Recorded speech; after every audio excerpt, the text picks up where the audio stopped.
Welcome to the Traverus Chef, sponsored by AmenSistersTravel.info. This is my pal, Alice Hippe. She's a professional cook. Actually, she's the executive chef at National Geographic here in Washington, D.C. And since she makes the best crab cakes in the whole universe, and I've been asked to do a video on crab cakes, I thought I'd get the expert in and see how that goes, all right? So we're going to walk you through. Alice, why don't you go ahead and tell us what you're going to do here, and then we'll show. Okay, we're going to make what's commonly known as a Maryland-style crab cake. The recipe is pretty simple. The only difference that I've done through experimentation is instead of sherry is I use white wine for a little bit of moisture. So they're very simple, easy to use, and very tasty. Excellent, excellent. Let's go ahead and get started. All right, first thing we're going to do is take white bread for 1 pound of, this is back fin crab, so for 1 pound of back fin crab meat, we're going to start with 2 slices of white bread. This is called country white.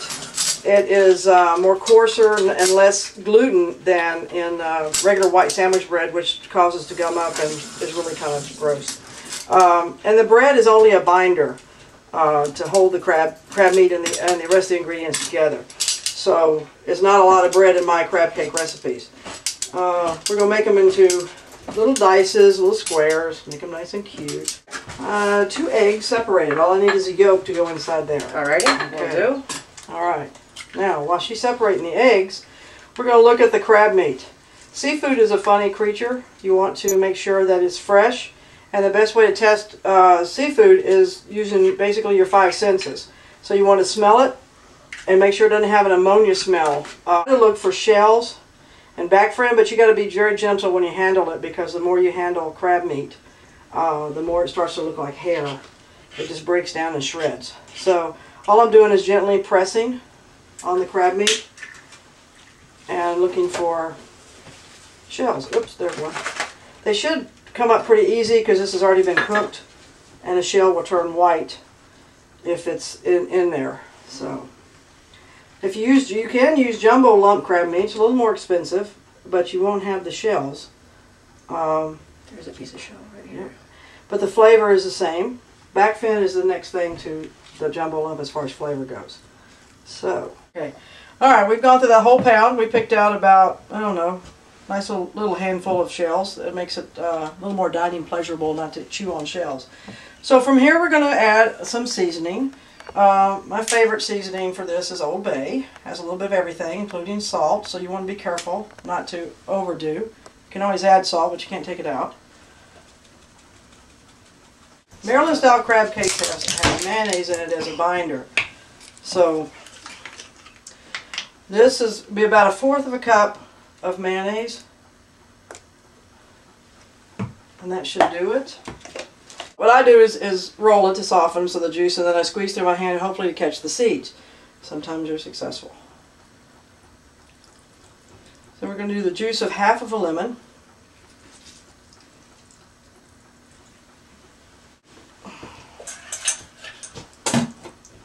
Okay, and we caught 2 seeds. All right, nice catch, nice catch. All right, lemon aside, and then the wine. About 1/4 cup. And if you prefer sherry, you can use sherry. But I personally like the wine, and my customers and people who have eaten my crab cake say the wine's great. So now all we do is mix it together. Best tools in the kitchen is your hands. So you get them and you just kind of mush them all up. Now I may need to add more bread, depends on the moisture of the crab. All the mixture together. If it's not tight enough, then it won't conform to a crab cake. It'll be crab dip. So glad that you're available today to come and do this, especially on your day off. So my pleasure. Thank you. I'm sure my pals out there in YouTube land appreciate it as well. All right, Alice, how's it go? There we go. Good. Oh yeah. So the bread, like I say, is a binder.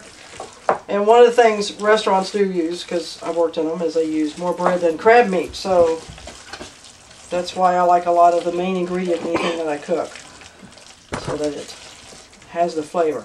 So and you can see the crab meat. So I don't want to work it anymore because it's already starting to shred, as you see the small pieces. But you like to see the lump.